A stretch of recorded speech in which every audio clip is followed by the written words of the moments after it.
Ao dar início à sétima sessão da quarta edição do curso Medicina da Pessoa, eu quero transmitir as boas-vindas aos nossos professores convidados e aos alunos que se inscreveram, conduzidos pela percepção dos seus mestres, de que a bagagem tecnológica que recebem na faculdade não é suficiente para a formação médica, que pode ser enriquecida pelo humanismo, entregando ao mercado um médico mais completo e, por isso, mais apto a ser reconhecido pelos seus futuros pacientes como um profissional habilitado ao cuidado de pessoas doentes.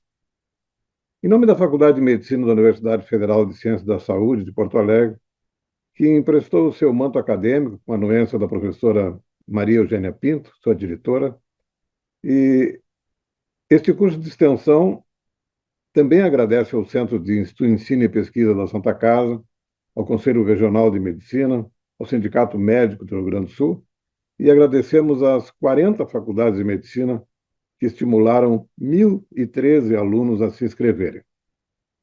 Antes de iniciar, eu gostaria que ouvisse um recado da doutora Vanessa Rabelo, que é uma dirigente monitora deste curso. Boa noite. Nós gostaríamos que os alunos que nos acompanham pelo Zoom preparassem perguntas para o final do debate. Essas perguntas poderão ser formuladas diretamente ou postadas aqui no chat. Essa interação é muito importante, tanto para o desenvolvimento dessas habilidades que são tentadas transmitir, tanto para nos dar os feedbacks sobre a aula. Isso. Muito bom, muito obrigado, Vanessa. A nossa sessão de hoje foi nominada como Peculiaridades do Atendimento Médico Especializado. Essa sessão é uma imersão na prática cotidiana, buscando a melhor atitude em situações específicas em que a sensibilidade do médico é matéria-prima, que precisa ser moldada na busca da inalcançável perfeição. Para essa sessão, convidamos especialistas de áreas correspondentes. Iríamos começar com o Dr. José Horácio, mas ele, nesse momento, está sem internet. Então, vamos adiante, ouvindo o nosso segundo palestrante, o professor Fernando Pires Vaz, que é um famoso urologista carioca e é membro titular da Academia Nacional de Medicina, da Academia de Medicina do Rio de Janeiro e da Sociedade Brasileira de Urologia. Ele é membro titular do Colégio Brasileiro de Cirurgiões e membro internacional da American Urological Association, do American College of Surgeons. Contar com a participação desse confrade é uma honra para o nosso curso, porque permitirá o convívio com um profissional que ilustra bem o significado do adjetivo praticidade. Foi assim que ele encantou os integrantes de um curso de cirurgia que organizamos na Academia Nacional de Medicina, reportando com a objetividade que só a experiência constrói no dia a dia do urologista. Meu caro Fernando Vaz, uma palavra, por favor. Muito boa noite a todos. Você está me ouvindo aí agora? Perfeitamente. Tá. Então, vou botar aqui o share screen. Vamos ver agora. Pode seguir, Agora professor. tá. Um homem veio aqui, uma senhora veio aqui e disse: meu pai tem 80 anos, fez uma ultrassonografia e encontraram uma lesão sólida no rim direito. Ele não sente nada. O que eu devo fazer? Eu devo observar? Eu devo operar? Eu tenho várias consultas em torno disso, várias perguntas em torno disso. Eu faço abração. O que eu posso fazer? Aí você olha, e essa é uma situação cada vez mais frequente. Antigamente, era muito fácil você decidir. Qualquer lesão sólida era considerado câncer do rim, tinha que ser tratada e você tirava o rim fora. E você fazia cada vez operações maiores, mais alargadas, chamadas radicais, com frequência, com grandes incisões. Não importava muito o que acontecia com a pessoa depois, nem com a função renal, nem com ele, porque você curou o câncer. Curou o câncer, a gente só tinha uma maneira de curar câncer naquela década, que era a cirurgia. Então, aquilo era uma luta pessoal do cirurgião contra o tumor, era grandes incisões, grandes operações com grandes mutilações. Agora, especialmente depois fim dos anos 90, começo dos anos 2000, você tem diagnósticos extremamente precoces, extremamente precisos, e todo mundo faz esse diagnóstico. Porque você vai ao médico, faz ultrassom, aparece uma bolotinha mínima, você investiga aquilo. e nós passamos a tratar com grande sucesso doenças das quais os pacientes nunca morreriam. Isso é verdade, especialmente em urologia, em doenças do rim e doenças da próstata. E aí nós começamos a perceber que, por acaso, aqueles pacientes que não se tratavam não morriam e voltavam algum tempo depois. E surgiu o conceito chamado vigilância ativa, que em urologia se aplica principalmente a doenças do rim e a doenças da próstata. O que era considerado antigamente um tumor de rim, hoje cada vez tem mais subtipos. O tumor de rim conhecido, que a gente conhecia, era o de células claras. Mas agora você começa a descobrir a base genética, e isso é muito importante de ter, de cada tumor desses.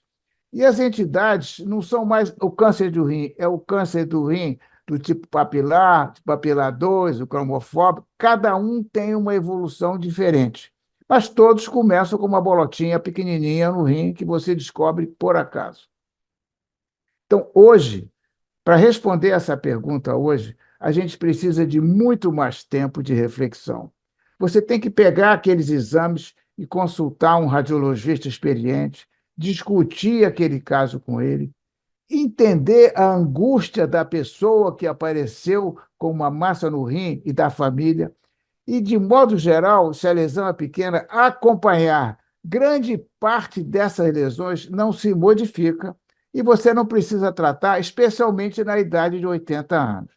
E lembre-se, qualquer cirurgia, por mais bem feita que seja, mais adaptada, até hoje pode ter complicações que às vezes deixam a pessoa com um estado mais grave do que observando aquela pequena lesão. A segunda pergunta que eu mais tenho é a pessoa que diz: doutor, eu fui fazer um check-up e meu exame do PSA era 6,4. Não está muito alto, mas a relação de 18% está normal. E a minha próstata tinha 68 gramas. Eu não tinha sintoma nenhum, mas o médico mandou eu fazer uma ressonância magnética. A ressonância magnética tem que ser feita com o objetivo específico de procurar câncer. Esse cavalheiro não tinha nenhuma razão para isso, mas ele procurou. E aí, na ressonância, tinha um nódulo chamado PIRAD4. PIRAD4 acerta, eu diria, 2 em 3, um terço não é nada. Mas aí você tem um PIRAD4, você vai fazer uma biópsia. Na biópsia, ele fez uma biópsia extensa de 12 fragmentos de próstata, tinha 2 envolvidos por um câncer chamado 3,4, que hoje modernamente é ISUPER, International Society of Urological Pathology, grupo 2. Ele tem 65 anos, ele tem boa saúde. O que ele deve fazer? Ora, o câncer da próstata é uma doença que ocorre no outono da vida. E vamos admitir que quando chega o inverno, que é a morte, acaba todo o problema. Então, você está lidando com uma doença que você tem que tratar para impedir que o sujeito morra daquela doença antes dele morrer de outras causas naturais. E o câncer da próstata são várias doenças. Tem o tipo tartaruga, que anda muito devagar. Tem o tipo coelhinho, que começa devagar e depois se multiplica e sai da próstata. E tem o tipo passarinho, que já sai voando. Assim acontece com os vários tipos de câncer na próstata. O Dr. Gleason, lá pela década de 70, estabeleceu esses critérios, 1, 2, 3, 4, 5, em que 5 é o mais grave e 1 é o menos grave. Hoje, o 1 não existe mais, o 2 praticamente não existe mais, não é câncer, então você tem o 3, o 4 e o 5. Baseado no 3, o 4 e o 5, esse grupo de patologistas criou os 5 grupos, o grupo 1, grupo 2, grupo 3, grupo 4 e grupo 5. Cada um tem um comportamento diferente, cada um mexe diferente. Então, as impressões pessoais que eu tenho, e isso são impressões pessoais tratando de pessoas, é que os pacientes entre 50 e 70, hoje em dia talvez entre 40 e 80, devem ser rastreados com PSA e exame retal. Por quê? Especialmente se você tiver história familiar, a sua expectativa de vida hoje em dia é mais de 80 para frente do que de 70 para baixo, como era antigamente. Então, é preciso você rastrear. Mas você só deve biopsiar se tiver uma indicação clínica muito bem definida. Por exemplo, presença de um nódulo, o PSA que está sempre subindo, e alguns doentes porque eles não conseguem conviver com esses fatos. Mas muitos dos cânceres que você diagnostica não precisam de tratamento. Exemplo, o Gleason 3.3 do grupo 1 é diferente do Gleason 3.4, é diferente do Gleason 4.4, e você tem que tratar os doentes, as pacientes, não tratar a doença. Como em muitos outros campos da medicina, a pessoa é mais importante que uma doença. Trate as pessoas, pense nas pessoas. Aí o sujeito pergunta, doutor, a minha biópsia deu câncer. Será que tem tratamento? Eu vou morrer disso? Tem vários tipos de câncer. Muitos deles só precisa acompanhar. Vamos ver agora o paciente e a pessoa. Mais de 70 anos do grupo 1 ou grupo 2, geralmente eu acompanho. Ele não vai morrer daquela doença. Eu vejo ele de 6 em 6 meses e acompanho. Do grupo 3, é melhor você tratar, porque você está lidando ali com uma expectativa de sintomatologia em torno de 7 anos. E o grupo 5 e 4 sempre tem que tratar, esse é o passarinho, esse é o que sai voando. O 1 é a tartaruga, o 2 é a tartaruga, o 3 é o coelho, o 4 e o 5 é o passarinho. Agora, com menos de 70 anos, com a expectativa de vida de 20, 30 anos, talvez seja melhor você considerar tratar o grupo 2 e observar sempre os outros grupos. E aí, como é que eu vou tratar? Doutor, como é que eu vou tratar? Eu vou tratar com cirurgia, com radioterapia, com hormônio? Vai mudar a minha vida muito? É preciso tratar mais a pessoa com menos ciência e mais atenção à pessoa. A ciência é para o médico utilizar. É inútil você mandar o doente dizer, olha, eu vou fazer o seu compartilhar disso, daquilo. O doente quer a sua opinião, o seu tratamento, a sua sugestão. E tem 3 tipos de tratamento para câncer de próstata. Você pode operar, qualquer método que seja, você pode fazer radioterapia, qualquer método que seja, você pode fazer tratamento hormonal contínuo intermitente. Quimioterapia só no final, muito raramente. A decisão depende da pessoa que você está olhando. Você tem que avaliar o risco cirúrgico dele, a sobrevida provável desse paciente, se ele tem alguma comorbidade e o que ele prefere. Tem pessoas que têm pavor intrínseco de radioterapia, outros de cirurgia, outros das duas coisas. A idade cada vez importa menos, importa como aquela pessoa está naquele momento e se ele tem alguma doença altamente competitiva. E ele pergunta, doutor, minha vida vai mudar muito, eu vou piorar, eu vou ficar usando fralda o resto da vida, eu vou ficar impotente o resto da vida, é certo isso? Eu vou ter que fazer radioterapia depois, meu cabelo vai cair. Tudo isso, na verdade, não é verdade. Incontinência urinária hoje, com qualquer técnica que seja, muito raramente ocorre se a cirurgia for bem feita. Mas se a cirurgia ficar presente, e você ficar incontinente, porque tinha um tumor maior, porque deu um azar, aconteceu alguma coisa, você pode colocar um esfíncter artificial e cura 90 e tantos por cento. Se for um pouquinho, você só aperta um pouquinho com a rede e ele fica bom. A disfunção erétil, infelizmente, ainda ocorre porque as pessoas na faixa de idade que você está tratando têm outras causas de disfunção erétil, mas vamos ver na frente. Então, você pode tratar essa disfunção erétil com remédios, com injeção e com implante de prótese. Eu vou citar isso um pouquinho mais na frente. Mas você tem que excluir doenças associadas que tudo ocorre na mesma época. Trate a pessoa e não trate aquilo. Hoje, no consultório, eu estou perfeitamente seguro em indicar acompanhamento para muitos dos casos, desde que o paciente entenda que eu estou casando com ele. Ele vai ter que vir aqui o resto da vida dele em um urologista de 6 em 6 meses. É como se ele tivesse adquirido uma doença crônica. Ele não deixa, ele não opera, ele não tem aquele agressividade da cirurgia, mas ele terá que vir de 6 em 6 meses e ser capaz de fazer os exames.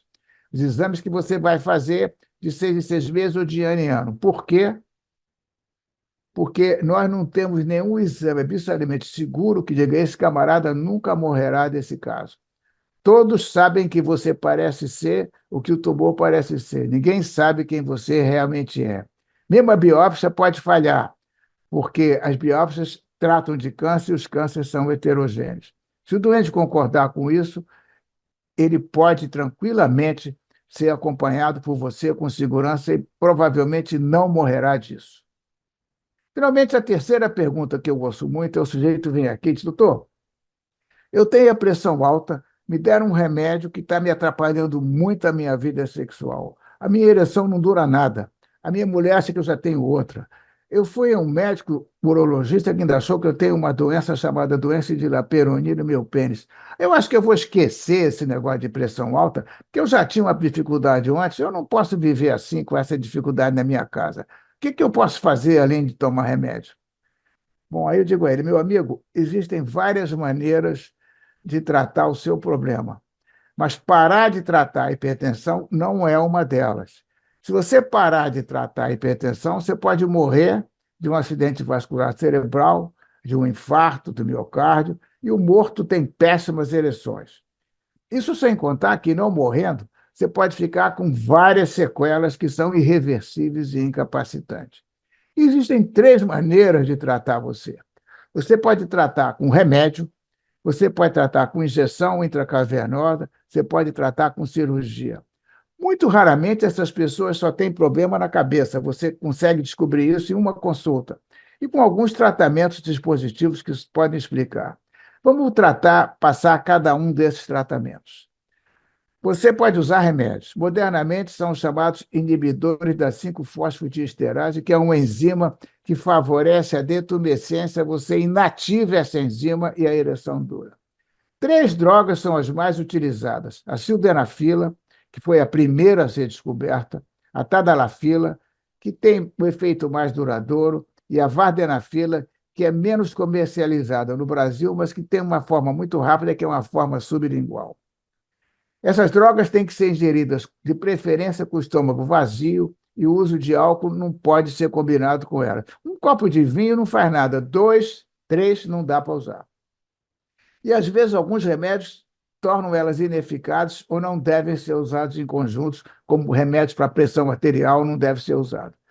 Todas as drogas devem ser administradas 3 horas antes da possível atividade sexual, em dose plena, de preferência com o estômago vazio. Mas a tadalafila tem uma forma que você pode usar diariamente, com uma dosagem menor, e deve ser tomada diariamente.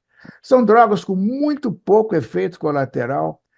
Eu só preciso lembrar que a atividade sexual é um exercício físico e produz uma demanda no sistema cardiovascular. Hoje, o sujeito não pode mais almoçar e jogar futebol que ele fazia quando ele tinha 20 anos. A mesma coisa é nessa situação. Você tem que reservar um tempo para a sua atividade sexual.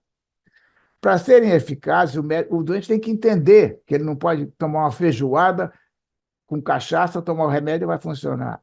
É preciso também que os órgãos sexuais deles estejam normais. O fluxo sanguíneo, não tenha doença no pênis, não tenha neuropatia periférica, as dosagens hormonais dele estejam normais, o paciente não pode estar tomando remédio que inative, mas frequentemente essa disfunção erétil tem mais de uma causa, como o camarada tem que usar remédio para pressão alta, ele tem doença que deforma o pênis, e aí, quando você não puder tratar com os remédios, você pode usar as injeções intracavernosas, que podem ser aplicadas com muita facilidade, é uma microagulha, uma espetada, e tem que ser aceito pelo paciente e pelas parceiras. Você tem que ensinar como é que aquilo faz.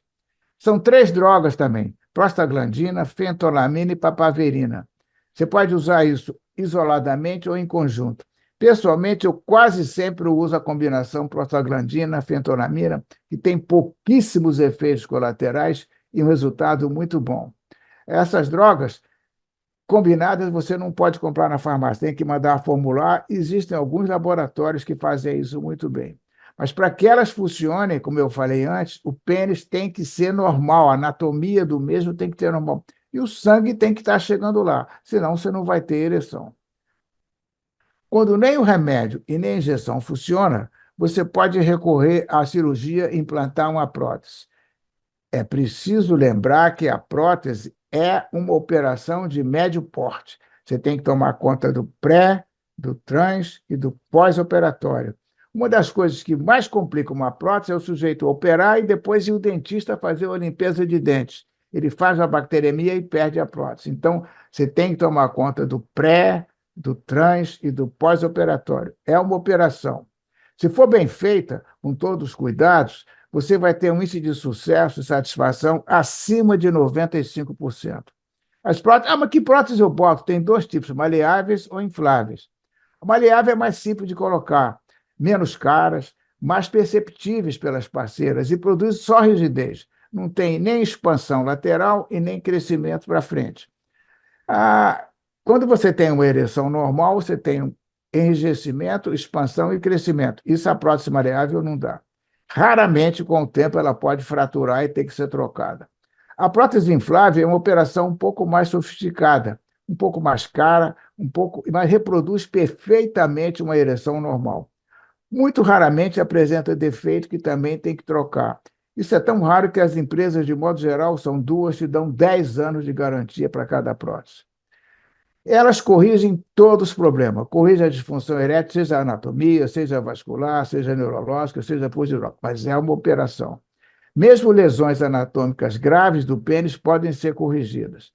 As próteses maleáveis são mais utilizadas no Brasil porque o paciente frequentemente não consegue pagar, mas a prótese inflável no primeiro mundo é a mais usada. No Brasil, nesse consultório, 2 em cada 3 próteses infláveis, o paciente recorre à justiça para fazer isso, o que atrapalha muito a medicina, mas é o único jeito que ele tem.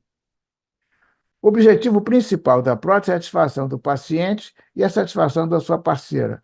Então, cada caso é caso, não existe a melhor nem a pior. Você explica as vantagens e desvantagens e deixa que ele ou eles resolvam.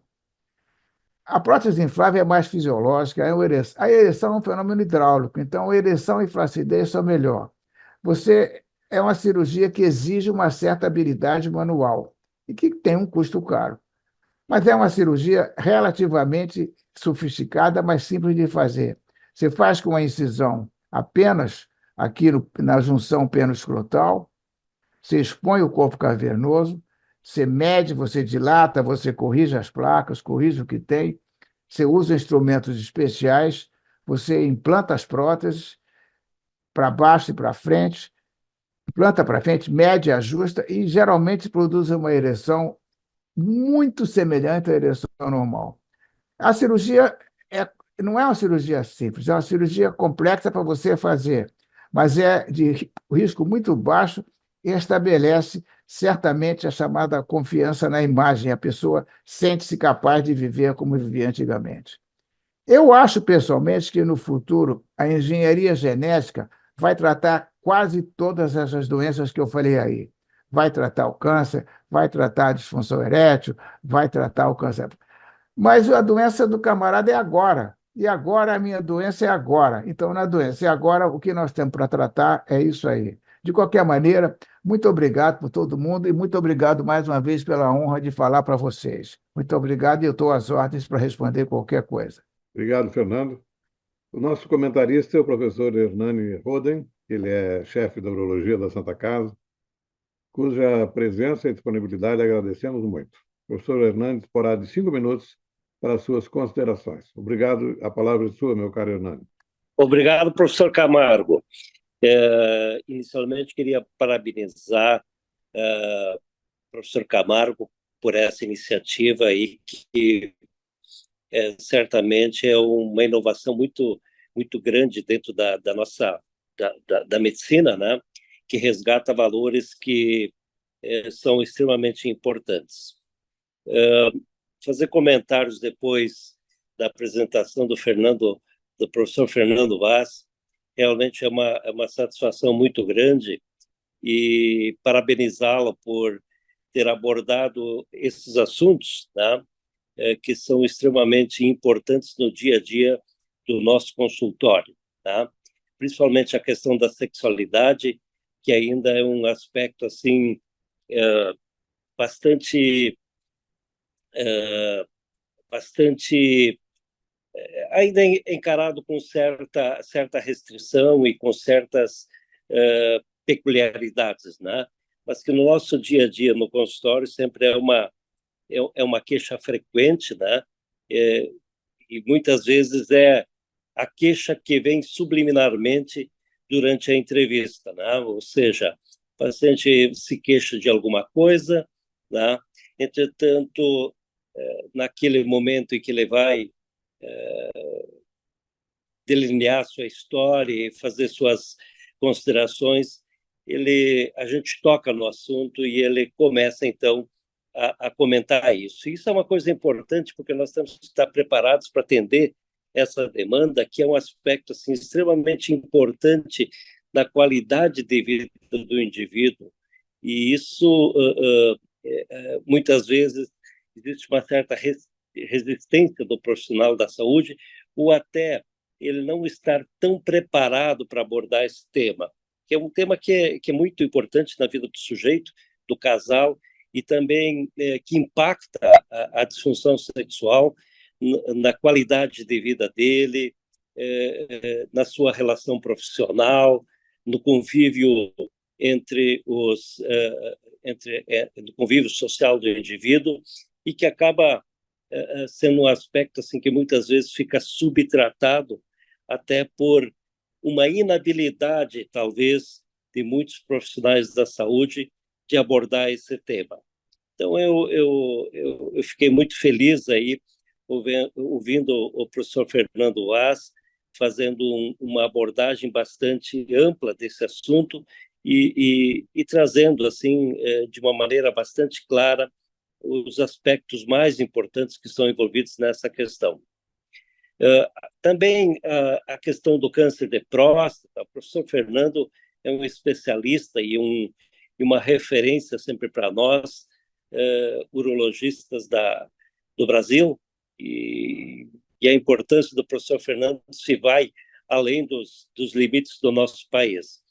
E em relação ao câncer de próstata, é um assunto que tem trazido e traz cotidianamente sempre grandes discussões, desde o rastreamento do câncer de próstata, que vai mudando periodicamente as suas orientações, né, principalmente dos órgãos aos quais a gente está ligado, como a Associação Americana de Urologia, Europeia, Brasileira, a Force Task americana, que sempre tem uma visão bem crítica em relação a esse assunto, que também vai mudando a sua orientação, e até porque o câncer de próstata ele é uma situação extremamente frequente, é o tumor mais frequente dos homens, né?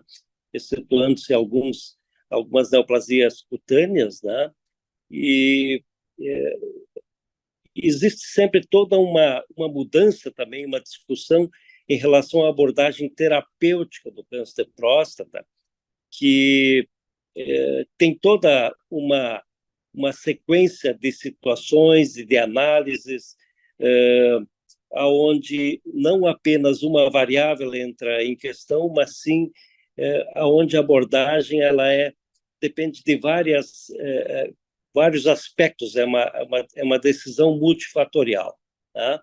Depende das características da doença, se é uma doença que tem um prognóstico, uma característica patológica mais favorável, ou intermediariamente favorável, ou uma neoplasia com um potencial agressivo maior. É uma abordagem que depende da longevidade da expectativa do paciente, das condições de tratamento, dos riscos e complicações que o paciente eventualmente precisa entender no momento em que ele decide por alguma opção terapêutica, né?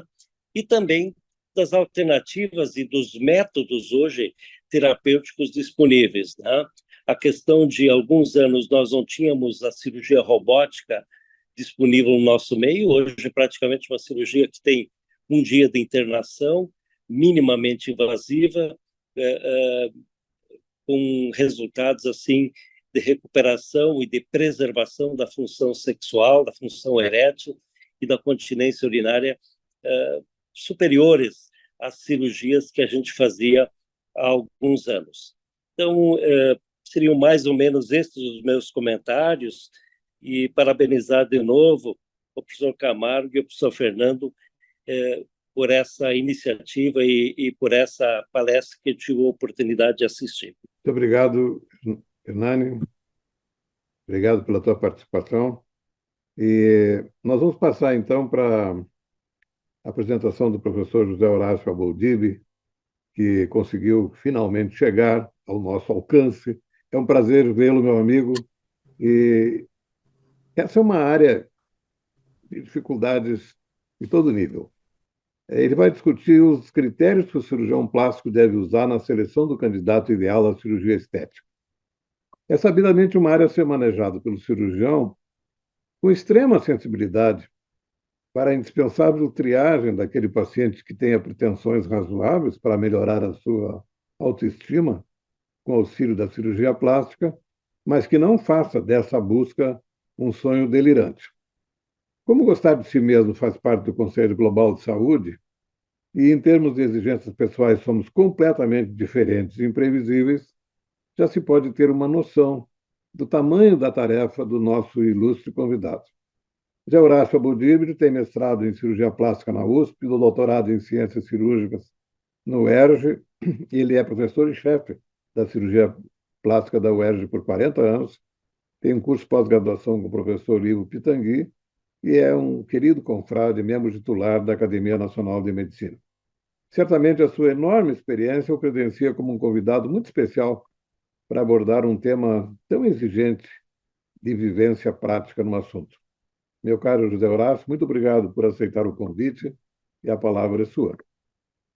É um prazer estar aqui a convite do meu querido Camargo, um homem e médico brilhante, querido por todos, por onde ele passa é uma unanimidade. Pode compartilhar os slides. Bom, as apresentações já foram feitas pelo querido Camargo e vamos começar com isso aqui, que é o conceito de saúde do OMS. A saúde é o bem-estar social, físico e mental. Então, não é só ter um câncer de próstata, como foi mostrado aqui, que faz a pessoa estar fora do seu conceito de saúde. Ela não está bem consigo mesma e não está bem com o meio que ela vive, ela também não tem saúde. Isso é visto de uma forma bastante discriminatória na cirurgia plástica. Então, uma pessoa que não se sente bem no seu meio, ou não se sente bem consigo mesmo, ou nos seus relacionamentos interpessoais, isso leva ao sofrimento, isso leva a uma doença, de acordo com o OMS. Então, temos que pensar sempre nesse aspecto quando formos avaliar. As pessoas procuram sempre ser normais no meio em que vive. E você não se sentindo normal neste meio, você não está bem, você não está feliz, você não está vivendo com dignidade. Seguinte, isso é bastante variável. Você veja esses grupos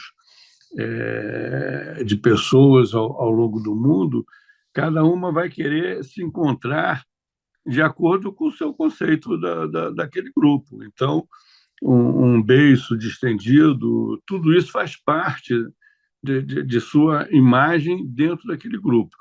Então, sempre tem que se avaliar e levar em consideração o grupo que a pessoa está vivendo. Então, uma adolescente que quer ter uma mama maior, que tem uma mama muito pequena, ela não se sente bem daquela forma, ela não está bem dentro do grupo que ela vive, assim como essas pessoas que vocês estão vendo aí dentro de suas características. Seguinte, a autoimagem ela deve ser sempre realista, expectativas razoáveis vão te dar um resultado razoável naquela cirurgia, naquela procura. Seguinte. O comportamento do paciente na marcação da consulta, vários pontos você deve avaliar, não só a cirurgia em si, a deformidade em si, mas todo o comportamento da pessoa em relação àquilo. Então, já na marcação da consulta, você já pode ter alguns sinais a esse respeito. Seguinte. Então, se uma paciente liga para marcar consulta, é grosseira, é arrogante, tem solicitações extraordinárias, eu quero ser a primeira atendida, eu só posso ser atendida às 21 horas, então, ou querendo, eu quero uma técnica assim, assado, muito antes de ser consultada. Uma pessoa com esse comportamento com a secretária, você já fica de orelha em pé, porque algo pode acontecer de errado, embora você tenha um resultado da cirurgia muito bom. Seguinte. Na consulta também, impaciência incomum. A paciente, tudo ela se incomoda, se há um pequeno atraso, às vezes você tem uma paciente que demandou uma conversa maior, você atrasa um pouco, uma revolta excessiva com isso, rispidez com as secretárias, e de outra forma, uma atitude sedutora demais com o médico, são coisas que você também já deve olhar, a tolerância de pessoas com esse comportamento, com seu resultado, pode ser problemático. Outra coisa muito importante na consulta, você fala e você percebe nitidamente que a paciente não está prestando a menor atenção no que você está falando. Ela está com o que ela decidiu na cabeça dela e o que você está dizendo, às vezes, não é o que ela quer ouvir e ela não presta atenção nenhuma nisso. Outro sinal de alerta. Seguinte. Outro sinal muito importante é esse. A paciente começa a consulta falando mal de outro médico. Você, sem dúvida, será o próximo a ser falado mal. Então, isso também é um motivo que você tem que avaliar bem onde essa paciente quer chegar. Seguinte. Outra é isso, uma paciente desleixada, descuidada, com pouca higiene, como é que essa pessoa vai se comportar em relação à sua cirurgia? Então, são também cuidados que você deve considerar antes do ato operatório. Outra coisa, a paciente diz que ela veio à consulta porque outros falaram, que a amiga disse, a mãe falou, a filha falou, que por ela não estava ali. Isso é ruim, porque ou ela não está falando a verdade ou ela realmente não tem nenhuma vontade de fazer a cirurgia. E a chance de que essa cirurgia dê um bom resultado é complexo. Seguinte. Outro sinal de alerta, as pacientes supervalorizam coisas insignificantes. Chega lá uma paciente com o nariz desse tamanho, mas ela está falando que aqui um lobo da orelha é um pouquinho maior que a outra, e valoriza coisas que não têm realmente grande importância. Cuidado, porque provavelmente no pós-operatório essas supervalorizações podem se manifestar em cima de coisas irreais. E o mais grave são os transtornos dismórfico corporal, e que são, às vezes, até você se surpreende, chegou uma menina magra na tua frente, magra, e ela está lá com a mãe, ou com a irmã, ou com alguém, e ela se dizendo uma gorda, que ela não aguenta ficar com aquele corpo todo, que ela tem que emagrecer, que ela tem que fazer uma lipoaspiração e tirar 10 litros. E uma pessoa magra, às vezes, você fica até surpreso, você acha que estão brincando com você, mas não, ela realmente se sente assim. Evidentemente, essa paciente não deve ser operada, deve ser tratada antes dessa alteração psiquiátrica, antes de fazer a cirurgia. O que compete ao cirurgião? Tem que dar atenção, ouvir tudo que o paciente fazer sem interrupções. A paciente tem que perceber que ela está ali como a pessoa mais importante naquele momento para você e que toda a sua atenção está voltada para ela. Seguinte. Deve-se alertar aos pacientes o comentário de terceiros sobre a cirurgia. A prostatectomia do Fernando Vaz, ninguém vai dar opinião sobre se ficou bem feita, mal feita, se está bonita, se está feia. Agora, o resultado do cirurgião plástico, todo mundo dá opinião. O porteiro, o taxista, até o cachorro dá opinião sobre o resultado. Então, cuidado, porque quase nunca ninguém. Você já viu alguém se juntar para falar bem de alguém? Não, só se junta para falar mal.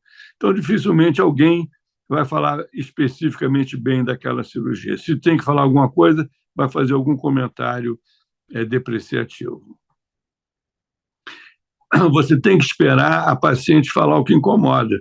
Às vezes, a paciente chega lá com uma orelha imensa e ela está preocupada com a pálpebra. Ou ela tem uma papada imensa e o nariz é o que incomoda. Então, não atropelar a paciente no que, na identificação do que está incomodando. Seguinte. Outra coisa importante é o pós-operatório. Você explicar como é que a paciente vai para casa, que vai fazer isso, fazer aquilo, que membros da sua equipe vão participar, porque os pacientes acham que você vai ficar um mês do lado dela ao momento que quer. E hoje, com a internet, com o celular, com o WhatsApp, você está num jantar com a sua mulher às 9 da noite, num sábado, e a paciente está lá te mandando mensagem de que está roxa aqui, está roxa ali. Então, hoje, você tem que estabelecer muito bem esses limites com educação, com calma, porque há uma invasão absolutamente total da sua privacidade de médico no pós-operatório da paciente. Seguinte. Muitas vezes, um teste de avaliação psicológica seria útil, porém, na prática, isso é muito difícil. A paciente reage, não, está achando que eu sou maluca, eu não sou maluca.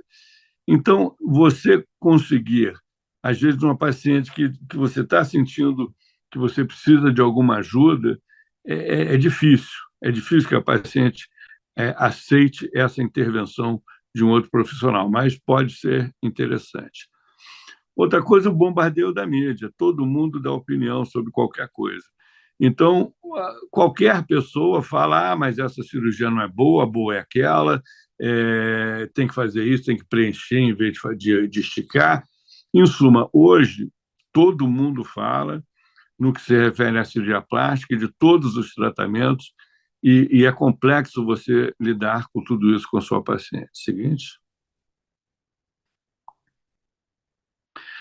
Fora os tratamentos miraculosos, né? Você encontra coisas nas redes sociais e a paciente chega querendo que com uma injeçãozinha de Restylane no suco nageniano, ela vai ficar boa, dá fácil, vai rejuvenescer 10 anos, que muitas pessoas falam isso nas redes sociais e que não é absolutamente verdade. Então, é outra coisa importante de você ter que lidar e abordar claramente com sua paciente. Tem que se levar em conta também que as pacientes chegam lá em momentos difíceis, conflito com os filhos adolescentes, todos os filhos saíram de casa e ela não tem mais a quem dedicar sua atenção.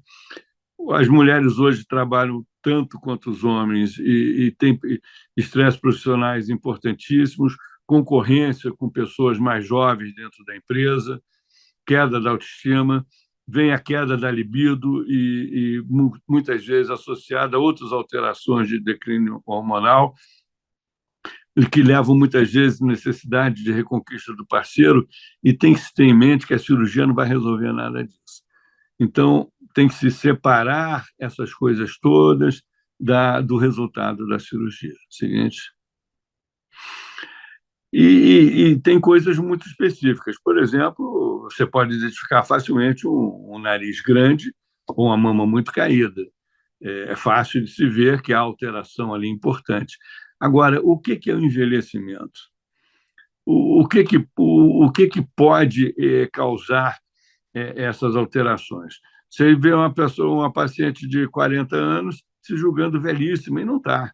E você vê uma de 70 se achando ótima, aquela que só resolveu um negocinho aqui e ali. Então, na plástica de face, particularmente, tem que ser muito cuidadoso de identificar exatamente o que interessa a paciente, o que incomoda a paciente, que você pode dar a ela. Outra coisa crucial, isso interessa mais ao cirurgião plástico, é quando chega uma paciente extremamente mal operada. Ela está péssima. E o que você, mesmo operando bem, ela vai ficar só ruim, só que ela passa a ser sua. Então, você não consegue um resultado péssimo transformá-lo num bom. Você pode melhorar, mas ele vai continuar ruim. E aí passa a ser seu problema. Então, é uma questão que você tem que discutir muito claramente e, infelizmente, muitas vezes se recusar a fazer a cirurgia quando você espera que a paciente quer daquela cirurgia muito mais do que é possível obter. Os conflitos do paciente e o cirurgião depende muito menos dos resultados como da quebra da relação médico-paciente. Muitas vezes você nota que a paciente não está satisfeita e você foge de discutir o assunto. Não, está bom assim, é assim mesmo que é a cirurgia, e você, com isso, você pode criar um conflito com a sua paciente, e já muitas vezes você tem uma complicação, trata a complicação, a paciente fica sua amiga, ótima, sem nenhum problema. Então, é muito importante, sob todos os aspectos, manter a relação médico-paciente. Os processos envolvendo o médico também são terríveis, porque o processo é chamado processo de erro médico, embora não tenha erro nenhum muitas vezes. Então, só o nome do processo já era estigmatizante. Hoje não é mais assim. Hoje é um processo, o nome já não é mais esse. É um processo sobre avaliação do resultado do ato médico, o que melhorou um pouco a nossa situação. E ter em mente que as pacientes, elas querem ser elas mesmas mais jovens, não querem ter nenhuma cara de operada, então essa paciente é uma paciente que fez a bariátrica, perdeu, paciente jovem, tem menos de 50 anos, ela perdeu mais de 40 quilos, então ela quer só voltar a ser o que ela estava, não quer nada de artificial. O seguinte, então você vê que você pode melhorar muito a região do pescoço, toda, e deixar sem nenhuma cara de operada. Seguinte, outra paciente também, ela só quer voltar ao tempo, voltar.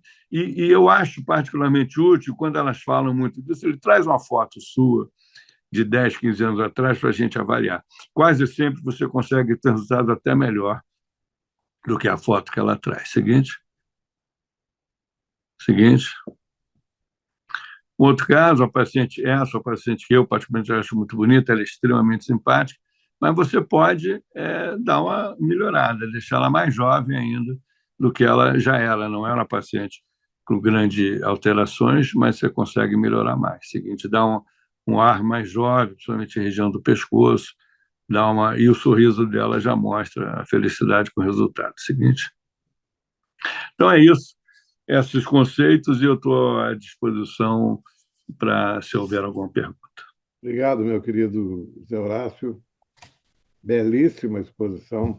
Acho que você dá uma objetividade que só se consegue com grande experiência. A sensação de que você viveu realmente cada uma dessas situações dá a naturalidade dessa exposição. Muito obrigado. Eu queria perguntar uma coisa que sabe que a cirurgia plástica está entre as três formas de tratamento cirúrgico mais vítimas de judicialização, né? Como é que a gente previne isso?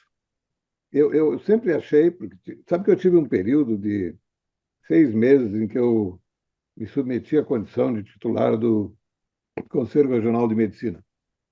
E uma coisa eu aprendi durante o pouco tempo que eu consegui viver a tarefa absurdamente exigente, para mim constrangedora, que era julgar pessoas. Eu não tenho temperamento para julgar pessoas. Mas no tempo que eu fiquei lá, eu não vi nenhum caso de demanda judicial que não houvesse uma rusga explícita entre o cirurgião e o paciente ou a sua família. Quer dizer, isso que você falou me parece uma coisa extremamente importante, né? A base da demanda judicial tem muito a ver com uma má qualidade da relação médico-paciente. Eu até cunhei uma frase, Horácio, que eu acho muito boa, que médico que abraça não é processado. O abraço parece uma boa terapia na prevenção da demanda judicial. Não, sem dúvida, isso é. Eu me lembro bem, eu tinha uma paciente ranzinza para danar, mas eu gostava dela. E ela via lá reclamar sempre de alguma coisa. E ela chegava, mas que saudade, dava um abraço. Não venha com esse abraço, não, que eu vim reclamar. Então, realmente, você falou tudo. Os processos são muito mais pela quebra da relação do que pelo resultado em si. Às vezes, o resultado que você não acha grande coisa, a paciente está felicíssima e tal. Então, manter a relação paciente e não se omitir dela é crucial. É. Acho que um grande desafio que você referiu também é o manejo que tem que preservar a ética do paciente que foi mal operado. E essa sensação, isso eu já ouvi mais de um cirurgião plástico referir, que consertar o que está muito mal para ele ficar só mal, porque ele nunca vai ficar bom. E, e quando o cirurgião aceita fazer esse remendo, ele está, na verdade, abraçando o caso ruim, que a partir de então será exclusivamente dele, né? Exato. Isso é uma É coisa um que grande problema. Muitas vezes são resultados que eu não vejo possibilidade de ficar bom. Você pode melhorar, mas de péssimo fica ruim e passa a ser seu. E você não vai resolver o problema da paciente. Então, muitas vezes, nós somos obrigados, por mais duro que seja, a recusar o tratamento, com jeitinho devolver para o cirurgião de origem, porque você realmente não vai conseguir resolver o problema dela. Alguém quer fazer algum comentário? Alguém deixou alguma sugestão no chat? Vanessa?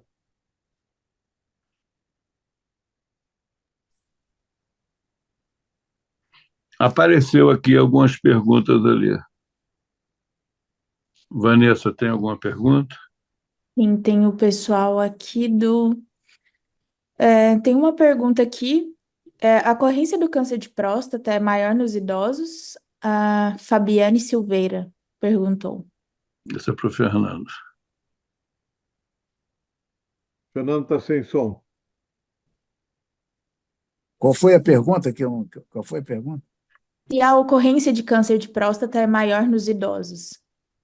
Vai aumentando com a idade, ao ponto que você estima que pessoas de 100 anos que morreram de outras causas, se forem autopsiadas, 100% terá câncer de próstata. E assim vai, 90 anos, 90%, 80 anos, 80%, começa a partir dos 40 e 45. No entanto, só uma minoria desses tumores vai matar a pessoa se você souber selecionar os bons, o passarinho dos outros dois. Então, com a idade vem, a idade obriga o acompanhamento, apenas você separar o grave dos não graves. Os não graves você só acompanha. Tem uma pergunta para o Dr. José Horácio aqui, perguntando como ele consegue explicar para os pacientes acredito que isso mais que o senhor tenha falado na aula, da cirurgia plástica, tendo empatia, sendo cuidadoso, e como o senhor explica, sem ferir aquela paciente que está com alguma dismorfia corporal, por exemplo, ou por estar fazendo aquilo por outra pessoa. É terrível quando a paciente se sente que ela não quer fazer aquilo que é porque o marido está falando. É difícil. Se você consegue observar bem qual é o problema que está existindo. A presença do marido na consulta eu sempre adoro. Prefiro que vá, que a discussão fica um pouco maior.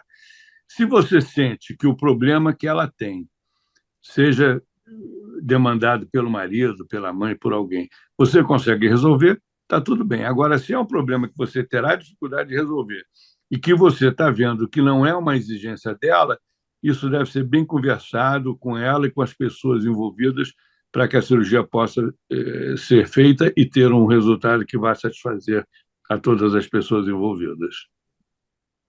Certo. Doutor Fernando, tem mais uma pergunta para o senhor. Diga. A Bárbara está querendo saber de quanto em quanto tempo é feito o acompanhamento após o tratamento cirúrgico do câncer de próstata. Não estou conseguindo tirar aqui do... Nós Está me estamos ouvindo agora? Está ouvindo? Está conseguindo ouvir o senhor. Se você obteve o que você chama de remissão completa, o conceito de cura é uma coisa muito... Está falando aí? Está ouvindo? Estamos ouvindo. O conceito de cura é uma coisa muito complicada de você colocar. Então, eu dou alta ao paciente que eu tratei de câncer de próstata, ele estou muito satisfeito, o PSA dele está zero, ele está clinicamente bem, mas eu peço que ele venha aqui durante 6 em 6 meses, durante os primeiros 5 anos, e uma vez por ano durante os próximos 5 anos. Ou, de preferência, uma vez por ano, enquanto ele viver, porque aquilo é uma doença que, às vezes, se lida com anos e anos e anos de evolução. Se ele ficar bem aqueles primeiros 5 anos, muito dificilmente ele virá a morrer daquilo, mas ele pode necessitar de algum tipo de tratamento complementar durante o tempo da evolução da vida dele. O nosso último palestrante, para encerrar essas apresentações, uma discussão dramática e assustadora da medicina de todos os tempos, que é a morte súbita. Nosso convidado é o professor Eduardo Saad.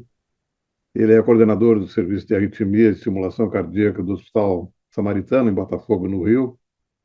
Eletrofisiologista do Serviço de Arritmias da Harvard Electrophysiology Institute, em Boston.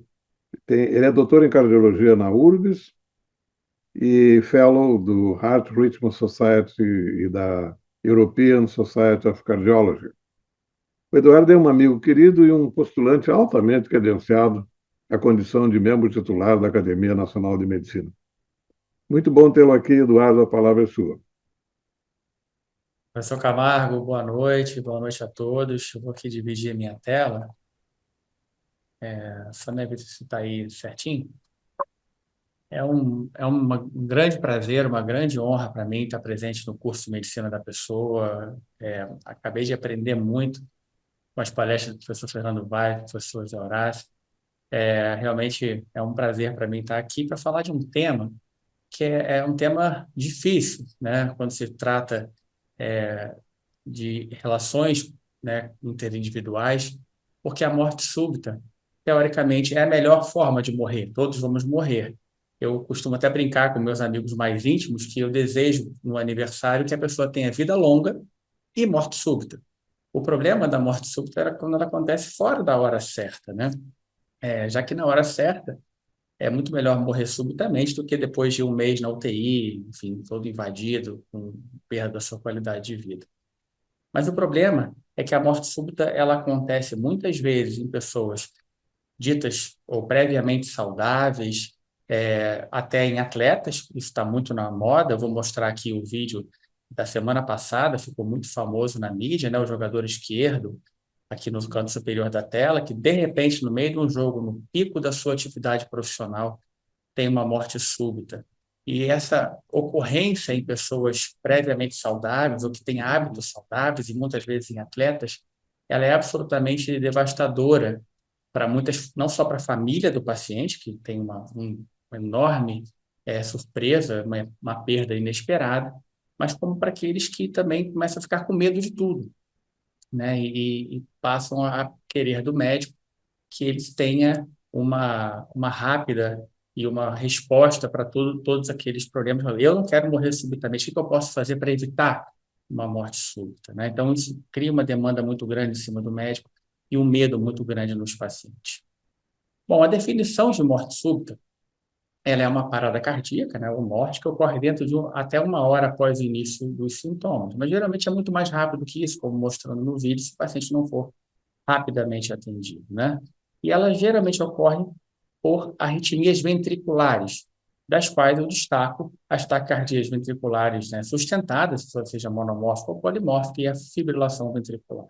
As outras formas, as outras manifestações de arritmias ventriculares têm muito menos capacidade de provocar morte súbita, por exemplo, como as extrafistas ventriculares, que são muito comuns na prática clínica diária e são, na sua esmagadora maioria, benignas, né? Aqui o exemplo de uma taquicardia ventricular no eletrocardiograma, aqui o exemplo de uma indução de fibrilação ventricular. O que é importante nesse cenário? O importante é o tempo até a desfibrilação. Por quê? A fibrilação ventricular ela tem uma rápida evolução para a morte e uma rápida evolução para irreversibilidade. De um modo geral, a cada minuto que passa sem atendimento, aumenta 10% a chance do indivíduo morrer, de modo que após 9, 10 minutos é quase impossível ressuscitar um indivíduo. O problema é que nós não temos nem todo esse tempo. A partir do primeiro, segundo minuto de parada cardiocirculatória, já há danos neurológicos irreversíveis. Então, não adianta ressuscitar o coração e o cérebro ter um dano permanente, né? Então, nós lidamos contra o tempo e a desfibrilação precoce é o que é necessário. É o que salva a vida da pessoa e o que salva o cérebro da pessoa, né? Então, isso é muito importante, é um conceito é absolutamente fundamental. Bom, e a gente sabe hoje que a morte súbita ela precisa de uma tempestade perfeita. E é uma interação entre um substrato que o indivíduo já tem, que muitas vezes pode não ser sintomático, nunca ter se manifestado, uma doença no coração, por exemplo, silenciosa, ou uma doença genética, associado a um deflagrador, né? Um momento, por exemplo, eu vou mostrar aqui uma oclusão de uma artéria coronária, pode ser um exercício físico de alta intensidade, uma descarga de adrenalina grande que, frente àquele substrato vulnerável, induz um evento de arritmia ventricular. Aqui só para mostrar um outro evento, ela acontece em qualquer lugar, aqui um baterista no meio de um show que cai subitamente. Nesse caso aqui, a causa mais comum em indivíduos acima de 50 anos de idade é o infarto agudo do miocárdio, né, a oclusão de uma artéria coronária, trombose de uma artéria coronária, e de novo, aqui a necessidade de uma desfibrilação precoce e que nós estejamos prontos para isso em locais públicos. É por isso que esses desfibriladores automáticos que hoje existem na prática em muitos lugares, e deveria ter em lugares, pelo menos, de alta circulação de pessoas, ele salva vidas, porque é possível que mesmo pessoas leigas simplesmente coloquem esses adesivos no tórax do paciente e o aparelho decide se tem que dar um choque ou não enquanto ele chama socorro. Então, a desfibrilação precoce, novamente, é fundamental. As causas de morte súbita, como eu falei, a maioria, principalmente naqueles indivíduos acima dos 50 anos de idade, está relacionada à aterosclerose coronariana e o infarto agudo do miocárdio, ou a isquemia miocárdica aguda. Mas em torno de 15% dos casos são as cardiomiopatias, seja elas clinicamente aparentes ou não, e em menos de 5% dos casos, doenças mais raras, doenças genéticas, e que muitas vezes nós só vamos detectar ou suspeitar delas se tivermos uma boa anamnese com o paciente e entendermos que ele já tem história de síncope na família, história de morte súbita na família. Isso levanta a suspeita clínica de que aquilo pode ser algo que corre na família e principalmente no caráter genético. Quando nós falamos de prevenção de morte súbita, eu estou falando de duas coisas. Primeiro, que eu tenho que tentar evitar a ocorrência dessas arritmias ventriculares, e isso é feito tratando a cardiopatia de base. Mas muitas vezes isso não é possível e passa a ser fundamental eu interromper aquela arritmia ventricular com uma desfibrilação precoce. E aí, se eu entendo que aquele indivíduo tem mais risco disso acontecer, eu posso dar um tratamento a ele personalizado com o chamado CDI, o cardioversor desfibrilador implantável. Eu vou falar um pouco mais à frente. E para isso eu preciso saber como é que eu seleciono esses indivíduos, como é que eu sei quem está sob risco ou não, né? Um dos parâmetros mais comuns hoje utilizados na prática clínica é a função ventricular, né? A fração de ejeção, a força de contração do coração. E se sabe já há muitos anos que quanto menor a fração de ejeção, quanto mais disfunção tem o ventrículo, mais chance o indivíduo tem de ter mortalidade, de uma maneira geral, também mortalidade súbita. Mas aí que mora o problema. Há um paradoxo. Eu vou estar lidando com uma maior incidência de morte súbita em indivíduos com fração de ejeção baixa, porém, o número absoluto de eventos é relativamente pequeno. Ao passo que a incidência na população geral sem doença cardíaca é baixa, porém, o número absoluto de eventos é maior. Então, como é que eu consigo separar uma coisa da outra, né? É aí que vem a relação médico-paciente, é aí que vem a medicina da pessoa, é aí que vem os conceitos que já foram discutidos pelos professores antes de mim, em que a gente trata o indivíduo e não a doença. A gente tem que tentar pescar, essa é a arte da medicina, de ter uma excelente anamnese, de ter uma excelente suspeita clínica e ter bom senso, né? Bom senso médico. Eu vou abordar esse assunto na forma de mitos e verdades, porque a morte súbita tem muito isso, né? Tem muitos mitos, todo mundo dá opinião, todo mundo é como o futebol, né? Todo mundo tem sua versão para a história. Então, eu vou colocar aqui alguns mitos e mostrar que eles realmente são mitos e não verdades, né? Primeiro, fala que a morte súbita não é frequente na prática. A gente só escuta de vez em quando vem alguém famoso. Isso não é verdade, veja aqui as estatísticas.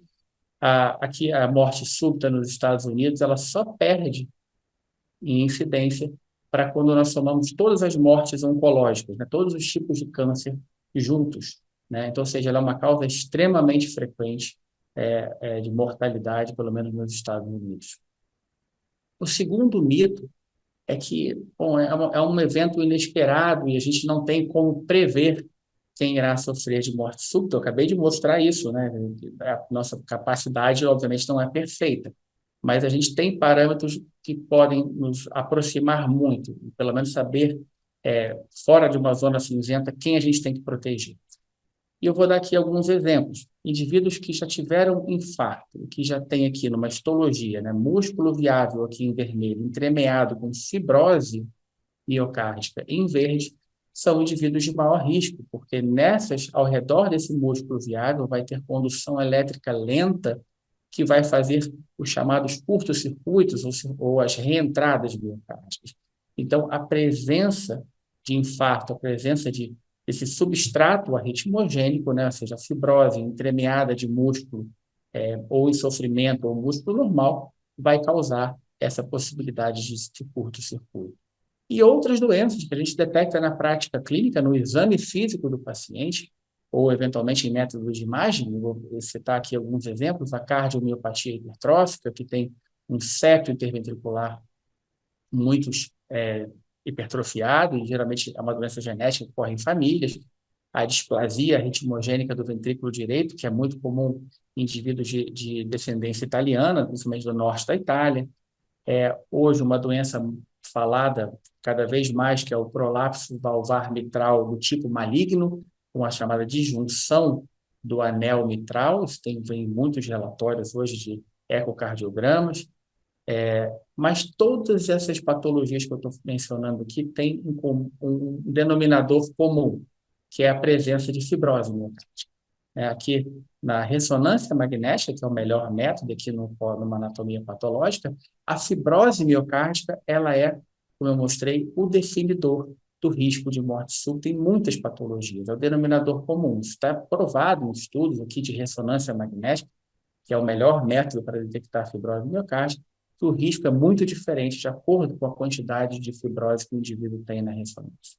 Então, é possível hoje estratificar o risco de, pelo menos, saber se esse tipo tem mais risco, menos risco, a ponto de precisar de uma proteção individualizada. As doenças genéticas, como eu mencionei, são geralmente doenças dos canais iônicos, e tem vários tipos delas. Aqui eu vou citar a síndrome do QT longo, Brugada, e também o tipo chamado catecolamínérgico dependente, o adrenérgico dependente, que também é uma doença de um canal iônico, são mais raras e mais prováveis de se ver na população até pediátrica e jovem. Esses não vão ter fibrose no ventrículo, seriam aquelas exceções à regra. Mas a esmagadora maioria dos indivíduos adultos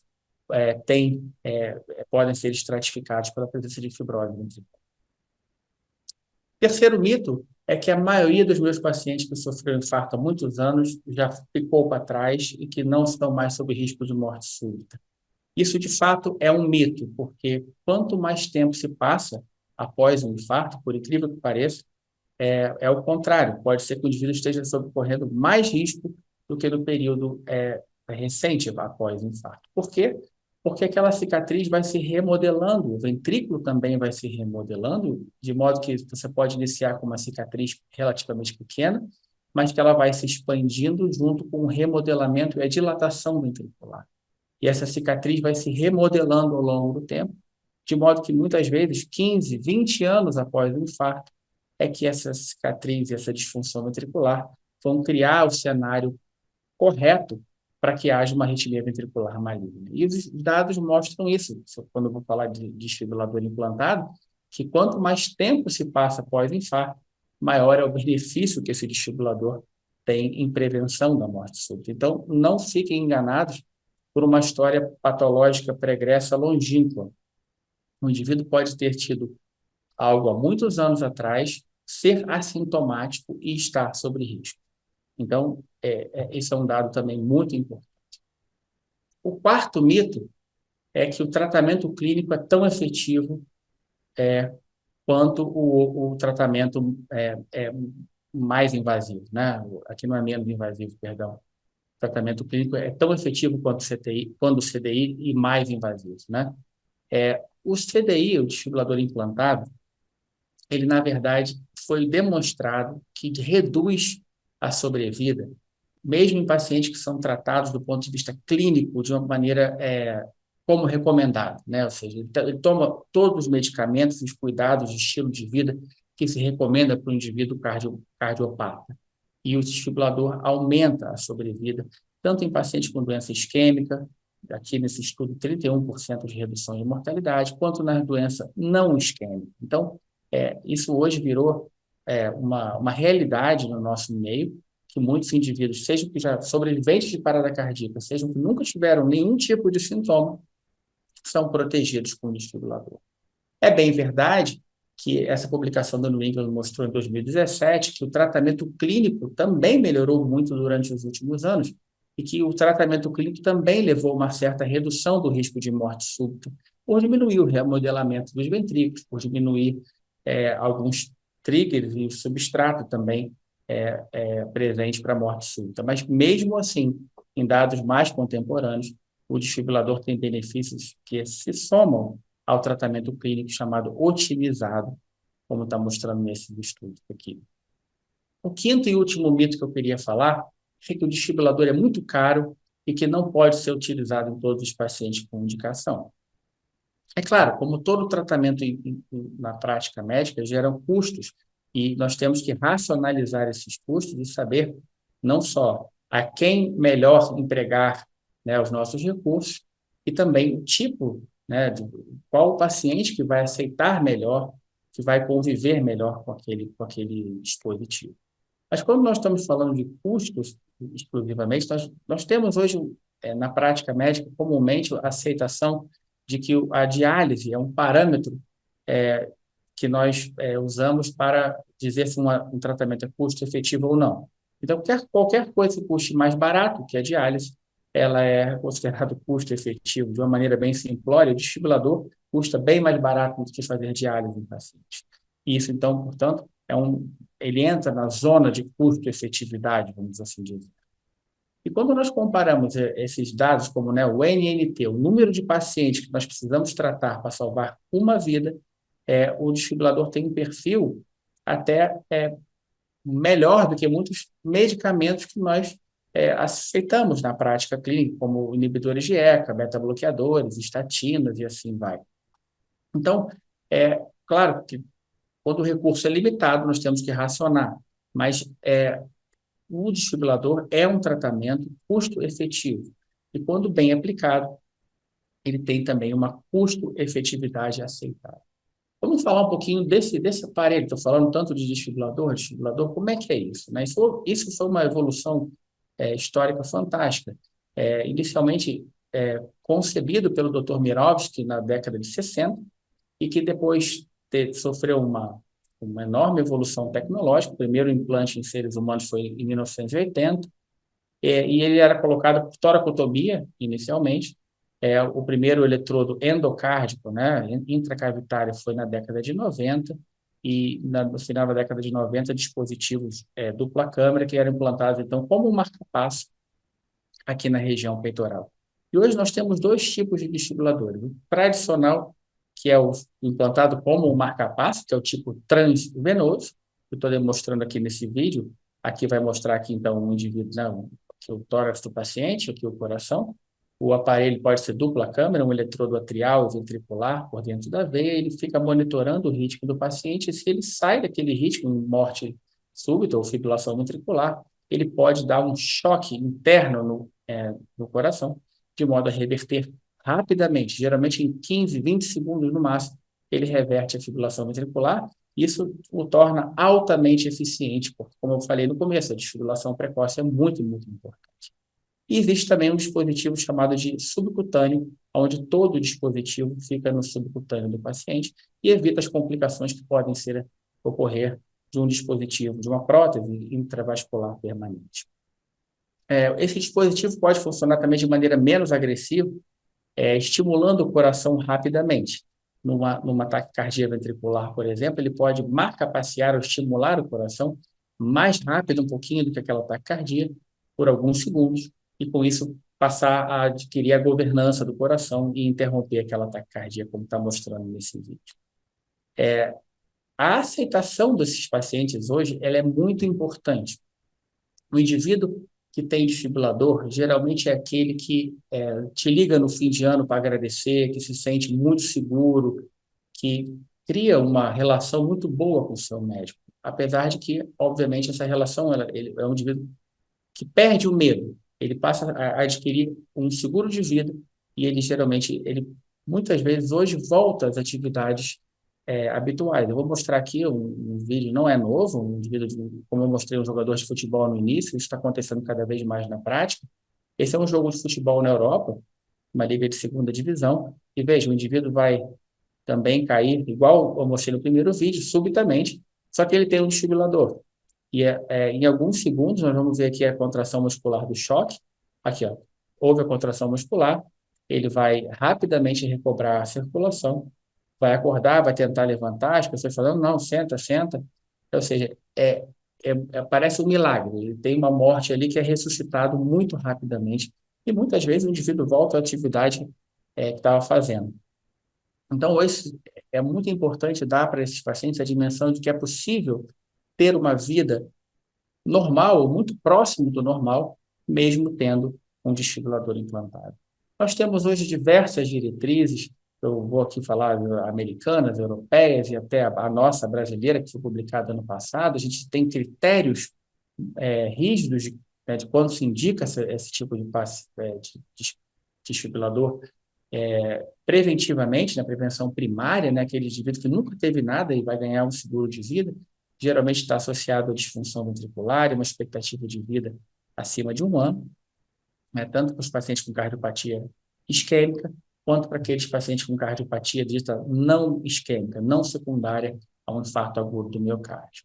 Mas o mais importante que eu vejo aqui, eu vou concluir e vou dizer depois o que eu acho que é realmente importante. Então, o que eu disse hoje o risco de morte súbita ele é relacionado à presença de uma cardiopatia de base, seja ela estrutural ou genética. É possível prevenir a morte súbita reconhecendo precocemente pacientes sob maior risco, com indicação do implante de um dispositivo cardioversor desfibrilador. A seleção de pacientes para implante do desfibrilador se baseia na presença de sintomas, por exemplo, uma síncope ou até uma morte súbita abortada, mas também em dados clínicos, como a função ventricular, a presença de fibrose e na presença de cardiomiopatia. Mas o que é importante? O importante é que, claro que a gente espera que no futuro tudo melhore, que a gente tenha uma melhor estratificação de risco, que o paciente leve menos choque, que os dispositivos sejam melhores, mas enquanto isso não vem, a gente tem que entender que é muito importante para o médico não perder o bom senso e a mente aberta, o open mind, né?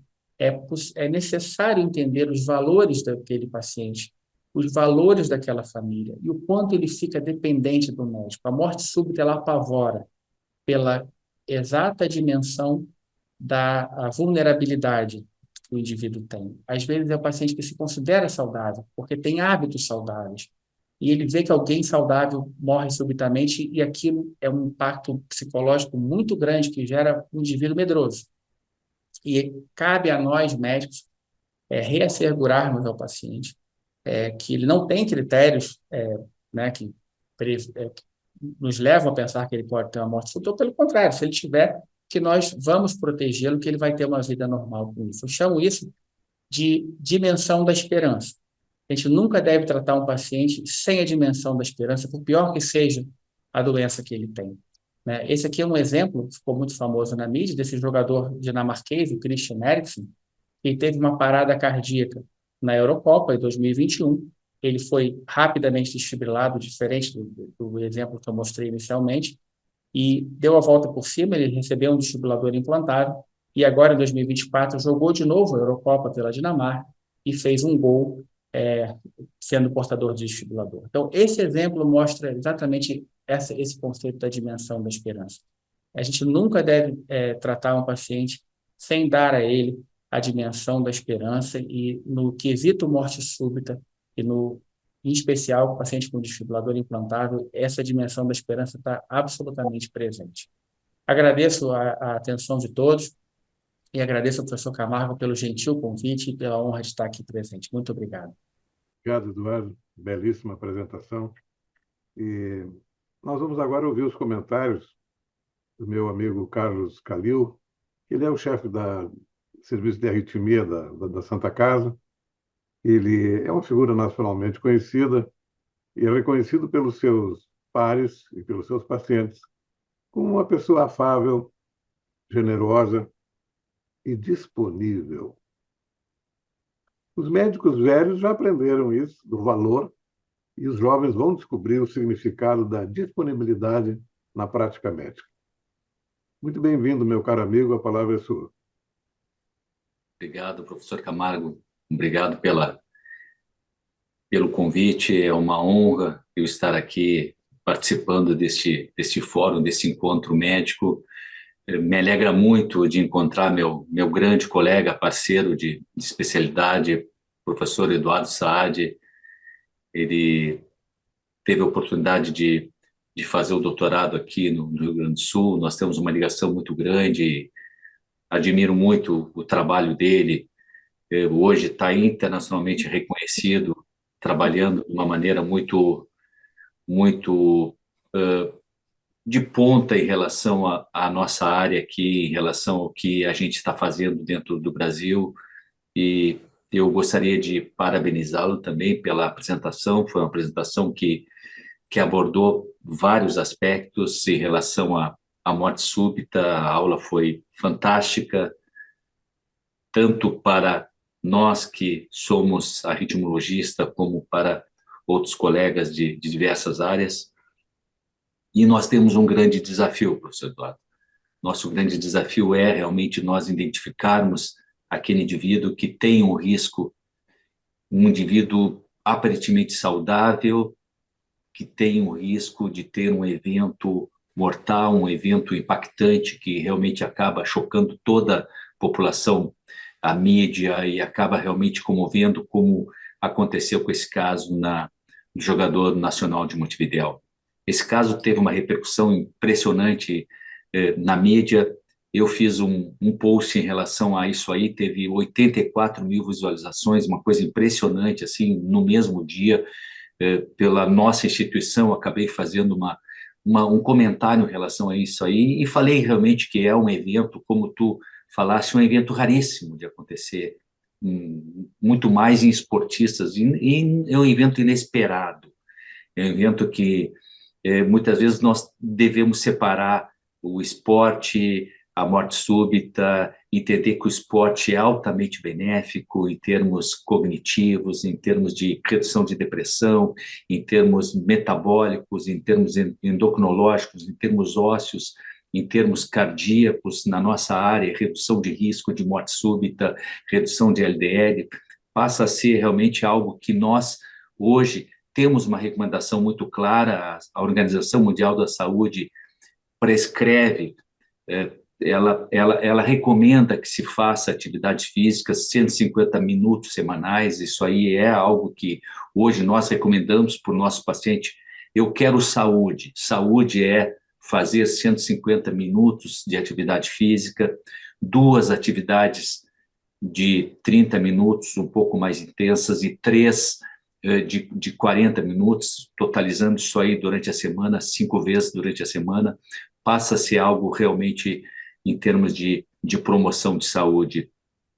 Importante também nós separarmos a faixa etária desse indivíduo que vem apresentar um risco de morte súbita, e a gente consegue identificar aqueles pacientes mais jovens que provavelmente têm uma doença herdada geneticamente, uma doença estrutural, uma doença muscular, uma doença ou talvez até uma doença adquirida, uma infecção, uma inflamação, daquele indivíduo com mais de 35 anos, que ele é realmente assim acometido por uma doença isquêmica. Esse é o indivíduo que tem a aterosclerose como principal componente, o crescimento lento, muitas vezes, das placas dentro de uma coronária, vai fazendo exercício, aumento da pressão, descola uma placa, vem um evento isquêmico agudo, faz uma arritmia e vem apresentar um evento arrítmico fatal. Então, nós temos que realmente identificar. Eu acho que a nossa grande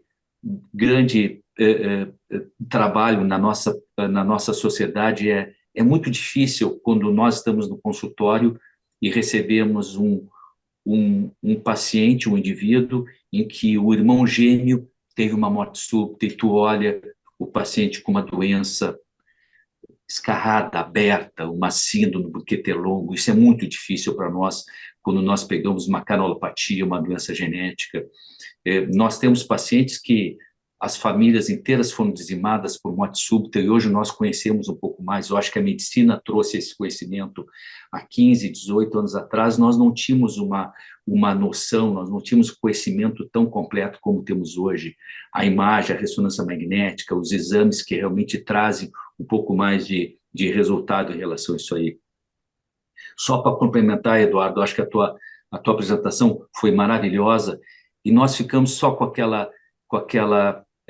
aquele recado de promovermos um pouco mais, nós da sociedade, tu trabalhasse nessa área, eu trabalhei também, promovermos o conhecimento, o Basic Life Support, podermos fazer com que uma série de pessoas se tornem engajadas nesse cuidado básico. Hoje, segunda-feira, eu fiz ablação de um menino de 16 anos que estuda no colégio do meu filho, estava treinando para as Olimpíadas do Colégio Farroupilha, teve uma morte súbita dentro do colégio às 7 da noite, isso foi na terça-feira passada.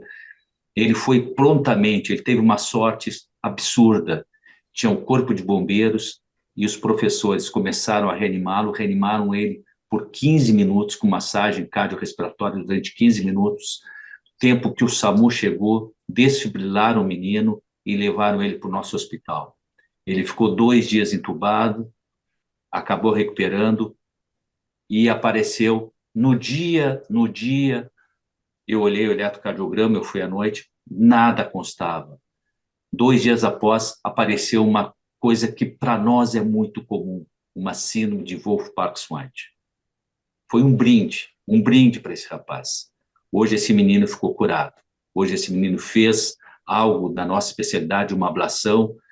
Ele foi submetido a uma ablação extremamente tranquila, em que a gente realmente eliminou e mudou realmente o curso da história dessa doença.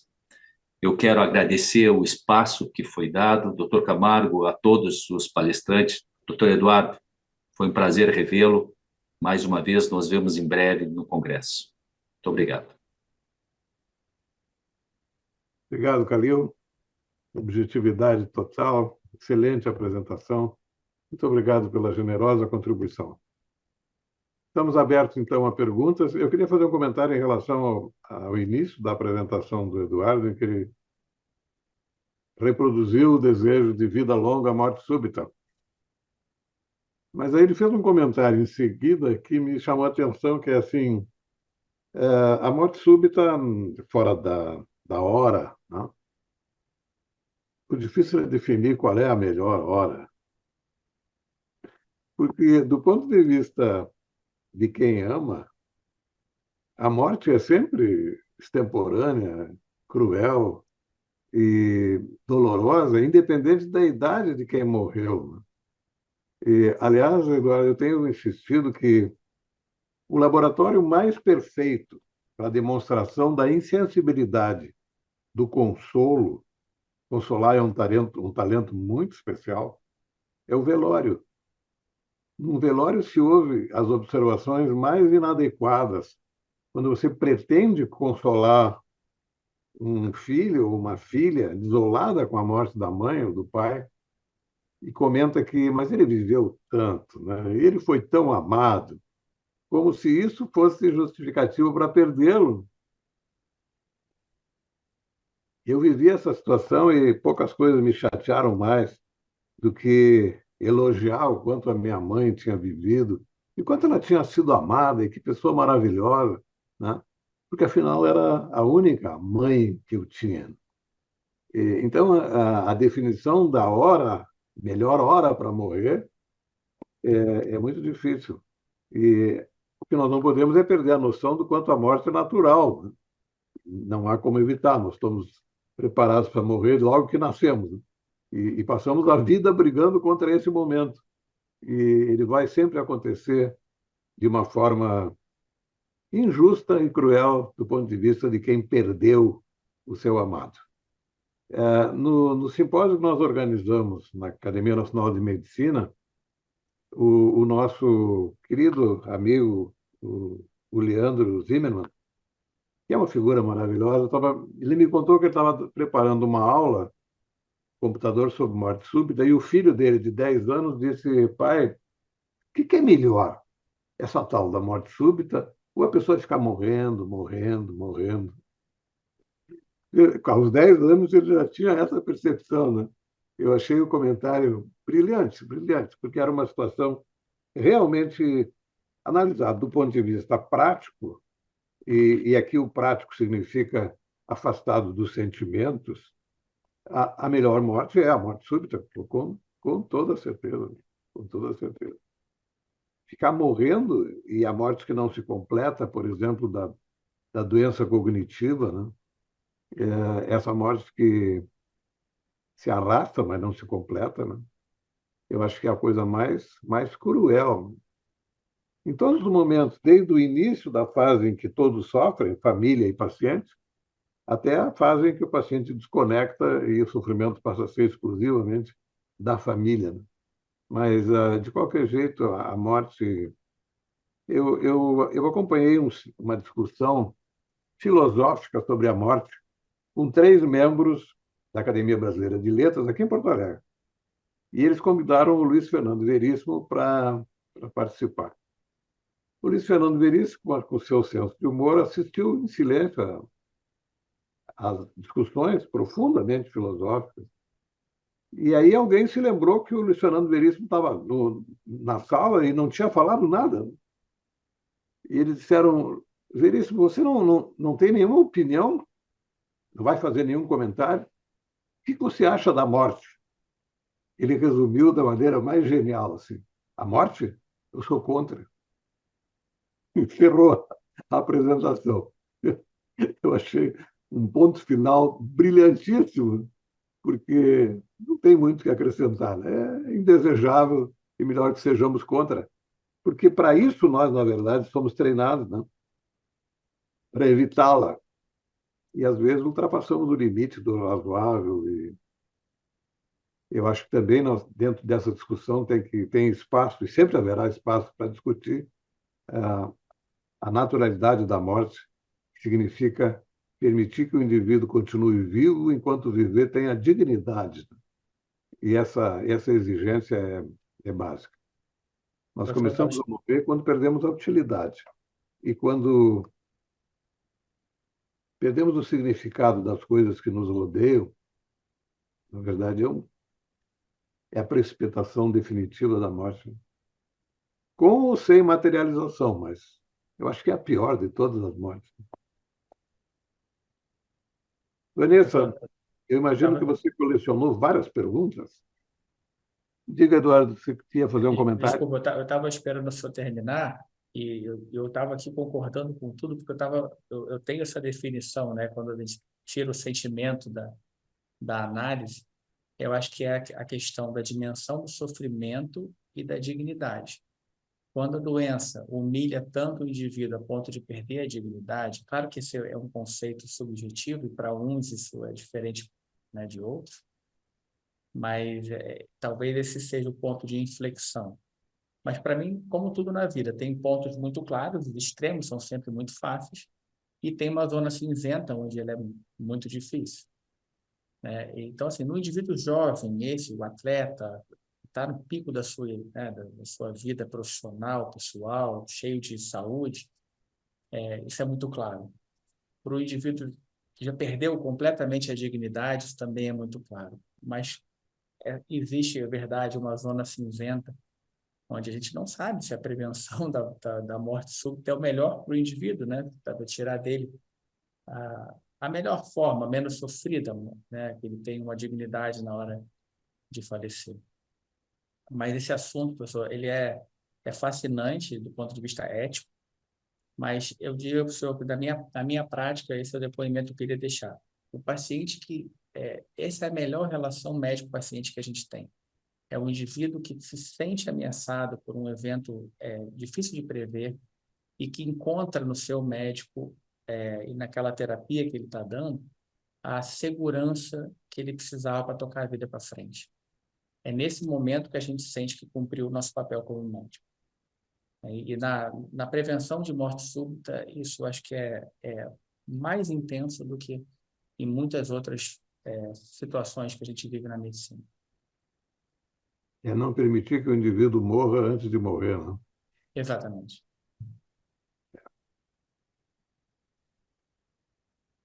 Muito bem. Vanessa, tinha alguma pergunta que ficou para trás? Tem duas perguntas muito boas aqui. Tem uma que é para o Dr. José Horácio. Gostaria de saber um exemplo de como é feito o manejo de recusa de um paciente previamente operado por outro cirurgião e que teve um desfecho ruim. É ótima pergunta e a resposta é dificílima. Na minha opinião, e claro, isso aí vai ter opiniões variáveis de colegas, na minha vivência ao longo da minha vida, se eu sinto que eu posso ajudar, eu encaro o problema, mesmo que me seja de alguma maneira desfavorável. Quando eu sinto que no meio da revolta que aquela pessoa está vivendo e tal, a minha intervenção não vai ajudar em nada, eu tento apaziguar o quanto posso e tentar devolver para o cirurgião de origem, claro, sem falar em nenhum momento nada de mal do cirurgião ou do procedimento, mas de alguma forma me esquivar quando eu sinto que eu não vou acrescentar nada àquela revolta que aquela pessoa está tendo. Tem uma pergunta que eu achei a melhor de todas, que o Wallace William perguntou. Essa é para todos. Quais conselhos vocês dariam para que nós, estudantes de medicina, pudéssemos tratar melhor os nossos futuros pacientes? Se você Bem, tivesse que resumir numa frase. começa o Fernando, o mais experiente de nós, é o primeiro então a responder. O tema dessa aula, o tema dessa aula. Trate a pessoa, não trate a doença. Ouça a pessoa, veja o que a doença vai fazer nele, como é que você pode interferir no curso daquela doença, como é que você pode fornecer àquela pessoa a melhor qualidade de vida no tempo de vida que lhe resta. Foque na pessoa e não na doença. Nós curamos muitas doenças que não precisamos curar, porque nós simplesmente estamos ligando a doença. Então, trate a pessoa e veja como é que você pode melhorar a sobrevida daquela pessoa. Eu acho que uma coisa importante, Vanessa, é que a maioria das pessoas com doença grave e com medo do que possa ter um desfecho próximo, sofrido, desfavorável, o grande pavor dessas pessoas é a ideia de que rótulo de doença grave é sinônimo de abandono. Quando o médico promete, ou se oferece como parceiro, eu acho que a frase básica é assim: aconteça o que acontecer, nós vamos estar juntos. Essa é a melhor estratégia para criar um vínculo forte, definitivo com o paciente em qualquer situação, porque eles temem muito a ideia de doença grave e agora. O que vai ser de mim? Eu já vivi essa situação de um paciente que não conseguia parar de chorar quando me confessou que achava que o caranguejo tinha apanhado com um catatal de radiografias na mão, e eu peguei a tomografia, mostrei um grande tumor no lobo superior direito, e ele disse: é por aqui que nós vamos começar a tratá-lo. Ele parou de chorar imediatamente e perguntou: mas então eu tenho tratamento? A fantasia era essa, né? Se é tão grave, então eu estou perdido e, pior, abandonado. Eu acho que se a gente foca na parceria, nós estamos dando o substrato mais importante para o estabelecimento de vínculo e confiança. A nossa relação aí depende do quanto nós conseguimos inspirar de confiança. Sem isso, não tem conserto. Eu queria comentar uma coisa, Zé Horácio, daquela pergunta. O Zé Horácio recebeu apresentou uma questão interessantíssima numa sessão que nós fizemos sobre as melhores respostas para perguntas difíceis, que era o relato de uma mulher que perguntou se eu levar uma foto de um nariz que eu adoro, você consegue um igual para mim? Essa, essa solicitação foi muito boa, hein, Zé? Isso acontece a todo momento. E muitas vezes é absolutamente impossível, né? Uma pessoa de rosto largo, com nariz largo, traz uma foto de uma saxônica fininha, rosto fino, e querendo algo daquele jeito. Mas isso é muito fácil de resolver, porque realmente não há qualquer possibilidade. Claro, a maneira de falar isso que é a questão, e não a questão em si. O cirurgião plástico, meu amigo, me contou de uma avó de 70 anos, uma mulher bonita para 70 anos, conservada e tal. Levantou a blusa para mostrar os seios, que para a idade pareciam bem razoáveis, e chamou a neta e disse: mostra para ele. Ela levantou a blusa, os seios irretocáveis, de 15 anos de idade, ela disse: eu queria esses seios para mim. E o resto tinha 70 anos, né? O resto teria a idade correspondente. Vá saber como funciona a cabeça das pessoas, né? Eu acho que isso, Não, na verdade, é o que faz a medicina mais fantástica como profissão, né? A variabilidade dos tipos, a originalidade dos tipos é que enriquece o convívio com o paciente, né? Professor, Muito bem. posso Algum dar um, comentário adicional? posso fazer um comentário rápido? Por favor. Essa pergunta, né, do conselho aos estudantes, tem duas coisas que eu acho que são muito, muito, muito importantes que a gente não pode esquecer nunca. Primeiro, o médico tem que saber escutar o paciente. Isso muitas vezes a gente esquece, a gente quer impor aquilo que nós temos que falar a ele, mas é mais importante, às vezes, escutar, deixar o paciente falar do que aquilo que a gente tem a dizer. E a segunda coisa é um exercício mental que a gente deve fazer todas as vezes que estiver atendendo um paciente. É tentar trocar de lugar com o paciente. É sentar na cadeira do paciente, se colocar no lugar dele e perguntar como eu gostaria de ser tratado se eu estivesse ali falando exatamente o que eu estou ouvindo.